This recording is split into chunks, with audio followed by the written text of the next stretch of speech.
उसी दर्द को मैंने आज खेतों में जाके देखा है। मैं रेत खोद के देख रहा था, कितनी रेत, तो रेत में खोदता रहा, धरती दिखाई नहीं दी। 3-3 फीट 4-4 फीट रेत के कीले जमे। तो एक फसल खराब नहीं हुई है। जब तक ये रेत नहीं जाएगी तब तक दूसरी फसल कैसे पैदा हो। तो सवाल दूसरी फसल का थी। पशु बहे हैं, कई मवेशी बह गए। बगल में लगा पाकिस्तान है, कुछ तो मुझे लोगों ने बताया कि पाकिस्तान निकल गए, क्योंकि जान बचाने के लिए जिसको जहां जगह मिली वहां भागा। नुकसान बड़ा है, आपदा गहरी है और लोगों के दर्द भी गहरे हैं। मैं आज आपसे यही कहने आया हूं कि केंद्र सरकार राज्य सरकार के साथ मिलकर प्रधानमंत्री जी के आशीर्वाद से इस आपदा से किसानों को बाहर निकाल के ले जाएगी। आपका दर्द हमारा दर्द, आपकी तकलीफ हमारी तकलीफ। जब ये आपदा थी किसानों की आंखों में आंसू थे। आज में ये कहने आया हूं कि मत बहाओ आंसू किसी मत को, हम फिर से मेहनत करें। केवल अमित भाई अकेले, अमित जी राजनाथ जी तो आए, लेकिन केंद्र सरकार की टीमें आ चुकी है, जिसमें किसी विभाग की टीम भी।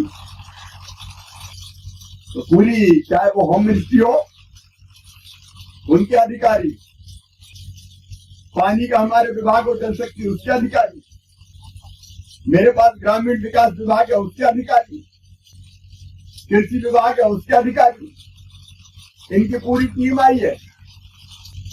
टीम ने सर्वे किया है और सर्वे करने के बाद टीम अपनी रिपोर्ट देगी। राज्य सरकार का विस्तृत ज्ञापन आएगा। अभी विस्तृत नहीं आया, अभी नुकसान का आकलन चल रहा है। उसके बाद राज्य सरकार का विस्तृत ज्ञापन भी आएगा और उसके बाद टीम की रिपोर्ट के आधार पर जम्मू कश्मीर के बहनों और भाइयों, जम्मू कश्मीर भारत माँ का माथा है, आपको राहत देने में कोई कसर नहीं छोड़ी जाएगी। ठीक है, काम करो, मुसीबत से लड़ेंगे और संकट के पार निकाल के ले जाएंगे। कुछ काम ऐसे हैं जो राज्य सरकार को करने, मुझे पूरा विश्वास है, क्योंकि हम आपदा में कोई राजनीति नहीं करते। पहला काम है किसानों को निकाल के ले जाना, गरीबों को जो परेशान है उनको संकट से बाहर निकालो, उनकी सामान्य जिंदगी बाहर करो। और जो रेत वाला मामला है, मुझे लगता है कि राज्य के स्तर पर यह फैसला कर लेना चाहिए कि जिसका खेत उसकी रेत।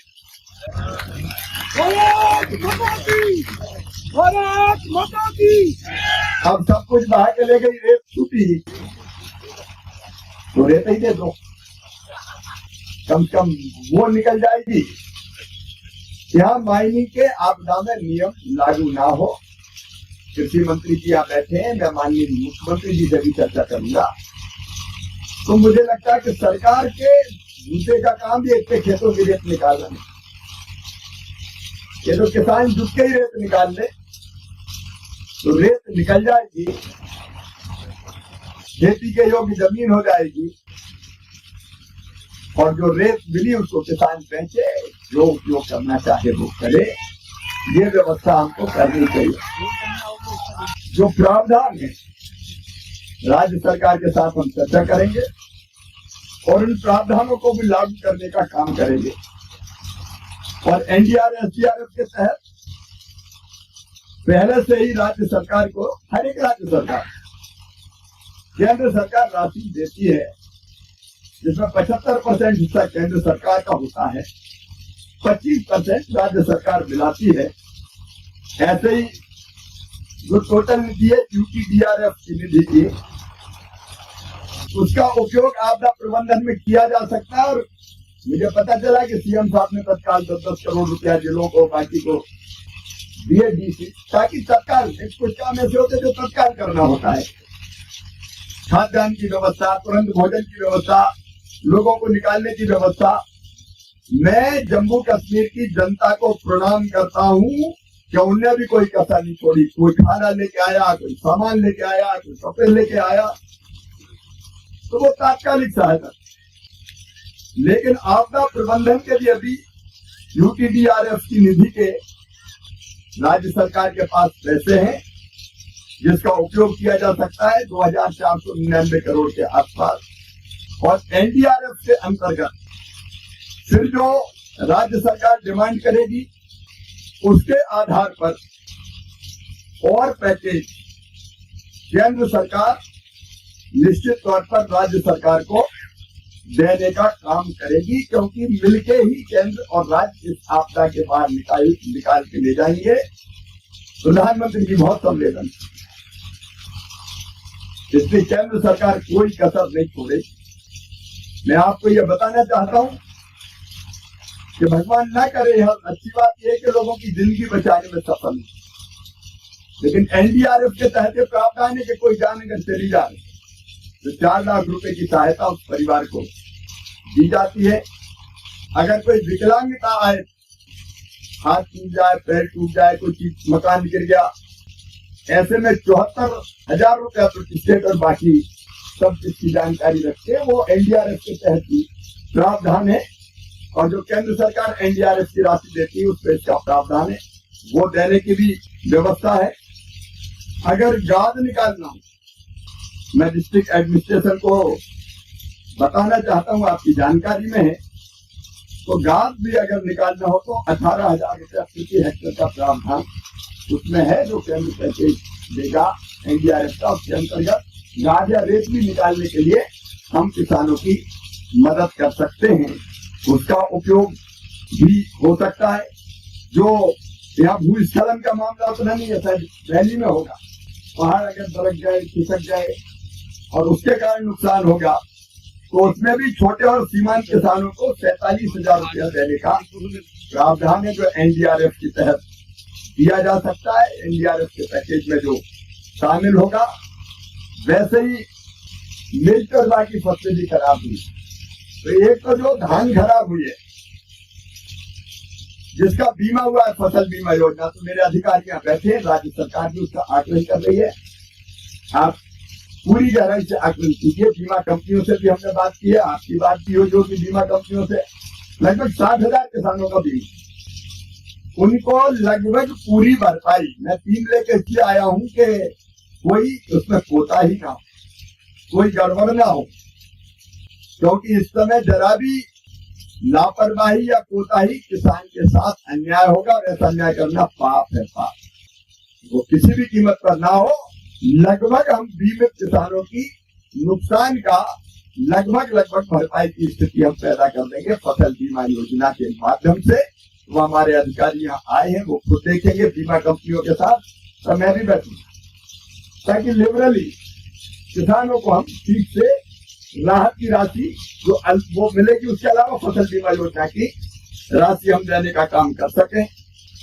हमारी जो सब्जियां और बागवानी फसलें हैं, उसके लिए भी हमारा सिंचित क्षेत्र में 17,000 रुपया प्रति हेक्टेयर का प्रावधान है, तो उसका भी प्रावधान है 22,500 रुपया प्रति हेक्टेयर।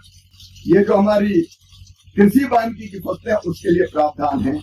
तो ये क्योंकि करना राज्य सरकार को असेसमेंट, आप जब ये असेसमेंट ठीक से कर लेंगे, उनमें 33,500 रुपया, और घोड़ा बैल जैसी अगर कोई है तो 32,000 रुपया, और बछड़ा या तत्तू या खच्चर या छोटे जो रहते हैं उनके लिए 20,000 रुपया का प्रावधान है। ये मैं इसलिए बता रहा हूँ कि प्रावधान किया गया, और पूरा आकलन करने के बाद जिनके पशु मरे होंगे उनको ये राशि दी जाएगी, ताकि पशु अगर चले गए तो उसकी भी क्षतिपूर्ति करने का हम लोग एक सीमा तक काम करें, तो वो भी निश्चित तौर पर किया जाएगा।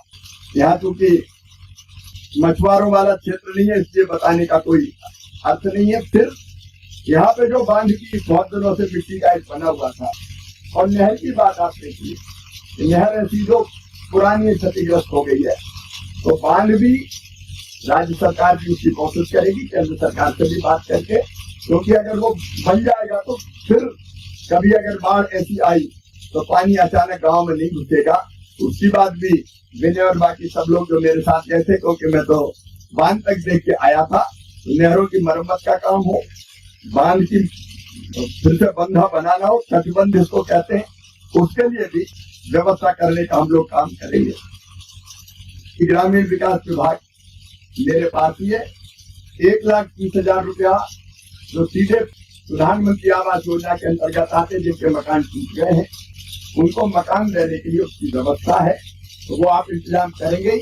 मैं ग्रामीण विकास विभाग की तरफ से ऐसे जितने मकान टूटे होंगे उनके लिए 1,30,000 ये टॉयलेट के अलग और टॉयलेट के साथ साथ मनरेगा की मजदूरी, ऐसे 40,000 रुपया और ये मेरा विभाग भी देगा। जितने मकान मेरे पास जो अभी सूची आई है, आपने जो मकान की संख्या भेजी है 5,101, ये मेरे पास जानकारी आई है।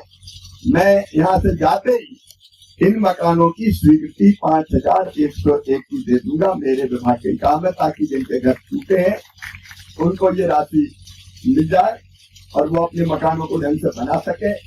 एक यहाँ सेल्फ हेल्प ग्रुप का काम मोबाइलिंग सेवाएं, तो हम उसके लिए भी जम्मू कश्मीर के लिए 76 करोड़ रुपए की राशि जारी करेंगे, ताकि उन पहलों के काम वो आ जाए और जम्मू कश्मीर को उसकी मदद भी निश्चित तौर पर मिल सके।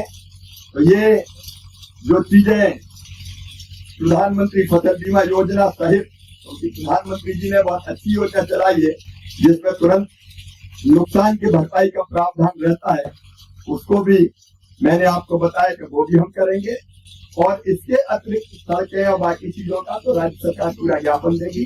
और केंद्र सरकार की टीम ने जो जांच के सरकार को ये कहना चाहता हूँ कि 150 दिन की मजदूरी जो बाढ़ पीड़ित इलाके में हम देंगे, ताकि उनको ज्यादा रोजगार मिल सके, मजदूरी मिल सके, उन कामों को भी हम करने का काम करेंगे। जैसा मैंने बताया कि माननीय गृह मंत्री जी स्वयं हाँ, एक बात और मैं बताऊं, मैं आया था आरएसपुरा, तो वहां सीमा पर रहने वाले कई किसान जो जमीन पर खेती तो कर रहे हैं, लेकिन खेती उनके नाम नहीं है, उनका स्वामित्व नहीं है। मैं डॉक्टर साहब ये निवेदन कर रहा हूँ, आप और मुख्यमंत्री जी बात कर लीजिए, मुझे केवल आप एक प्रमाणित करके दे दीजिए कि यही खेती कर रहे हैं और जमीन पर यही काबिज है।